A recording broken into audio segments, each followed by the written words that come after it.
This is Eli Lilly. The company reported earnings on Tuesday, February the 6th, so I thought I would take a look at the stock and figure out where we are headed. The company, as you can see, reported $9.353 billion. The estimate was $8.946 billion. That represents a 4.55% increase. The stock went running, and now people are weighing in, the analysts. The target has been raised to $805 from the $763 by Morgan Stanley. So this is where we are. To the north side takes us back to the middle of the trend, and that is roughly 733.25. That is resistance and a potential take profit area. Above that takes us to 755.06.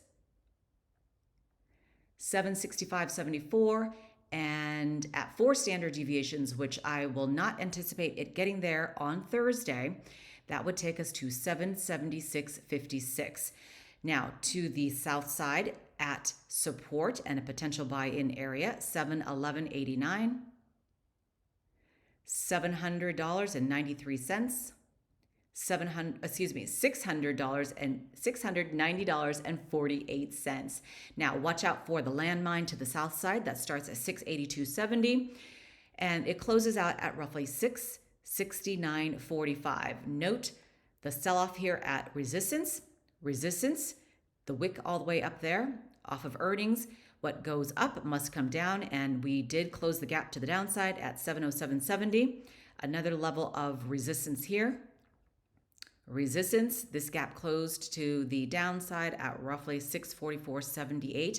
The RSI is getting oversold on the 5-minute, but if you look at this on the daily, the weekly, and the monthly, we are overextended, so watch out. Personally, I am not interested in this. It's run up too high, and I'll let somebody else buy it and play it. I will show you the the RSI on the daily. Let's see if I can get this to work here. All right, we are at 85. All right, if you look left, have we ever made it higher than that? Yes, we did at 90. So we're very close. It will start to crack, to take a breather, to balance out, and it may go down again to go back up again, according to the analysts. So anticipate a pullback as people take their profits. That's the daily. This is the weekly. Even if you're not trading it, it's nice to look at patterns. All right, 85 there, that's the weekly. 85 is the highest point before it starts to turn again, and it will turn. You can bank on that. If you read the charts and learn how to read the charts yourself, you will see that. Okay, notice there, the buy-in. This is, for me, just support and resistance. That's what I use the RSI for. Support here, a bounce all the way up to resistance, and then a sell-off, okay? And looking left on the monthly, the highest it's ever gotten is 89, roughly. And then the low side, 23. I am not a buyer till we crack down in this level again on the monthly. That's where I buy to invest.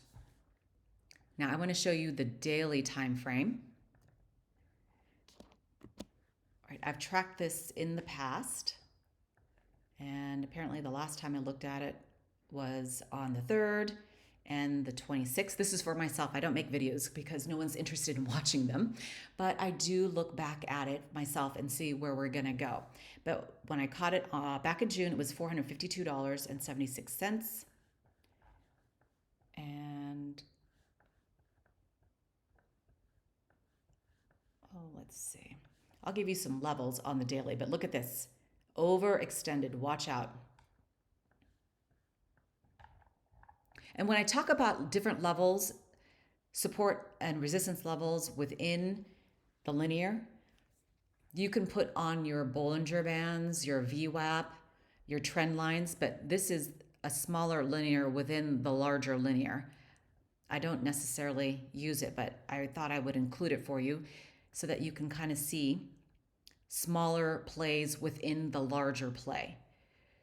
So this right here was resistance at 690. The middle of the trend on this one on the daily is 641 and then 593. But I play the larger lines.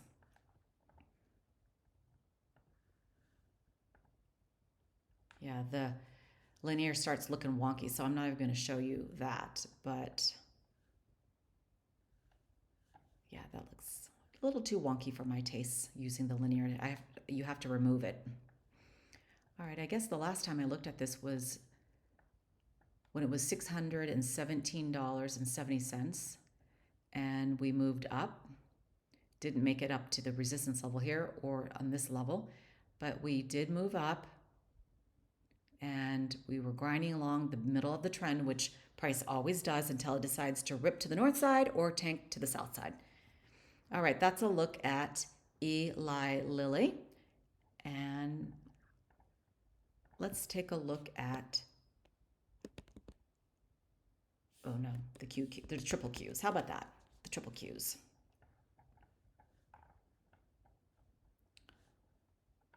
We are right here, 431.99. Here are your levels for Thursday to the north side. Well, there's one level right here at 433.61, but I'm just going to give you my normal levels, all right? At 2 standard deviations, resistance, 434.15, 436.01, 437.85 to the south side on the 5-minute, 430, 46, 426.80,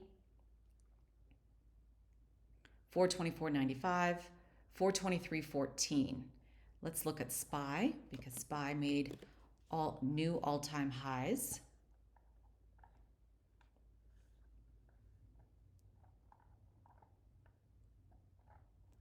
I think that's what I read. Yeah, record highs 5 hours ago. Let's look at that article.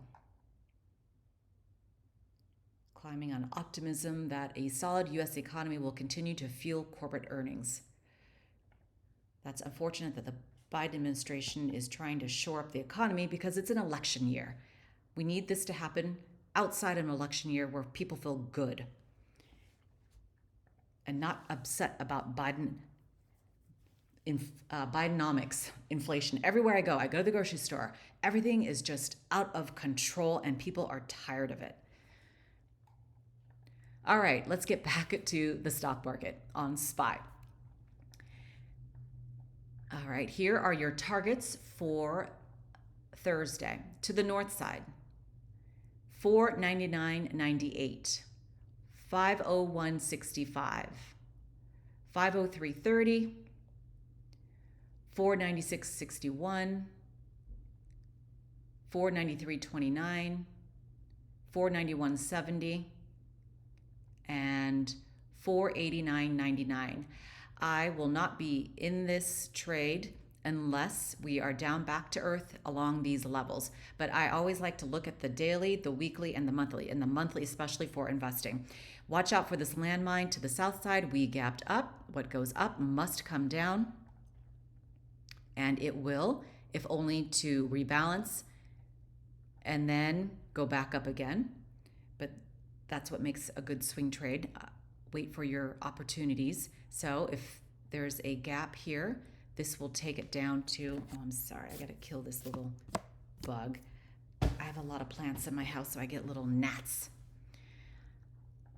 All right. Oh, gotta turn off the magnet. All right, so to the south side. Oh, wait a minute. Yeah, I'll mark this out in front of you to show you what I do in case you don't know how to do it.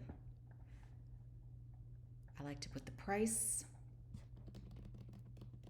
and color code everything for visual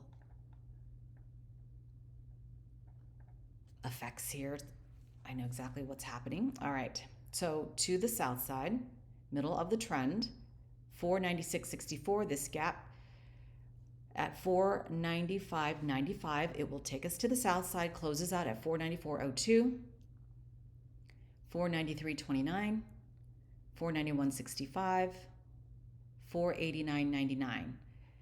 All right, obviously different levels in between here as well. As I have always said, different levels to trade within -2 and 2 standard deviations. And this gap that I tracked on February 5th finally closed to the north side. And I will remove this and this number. And I was tracking it down here as well. And why did I trade or mark this out? I guess this move from support to resistance was 2.71%. And at resistance, you know what happens? It cracks back down to support, a buy-in, boom, grinding along in the middle of the trend. This gap opened up because we gapped down. So I knew that it would go up and it failed. So that's nice. And this gap here to watch out for, that takes us to 482.41. I don't think it closed. Nope. So a lot of gaps to the south side in the big picture. If you zoom out, you will see that. All right, that's enough ramblings from me. Thank you so much for watching. Have a great trading day on Thursday.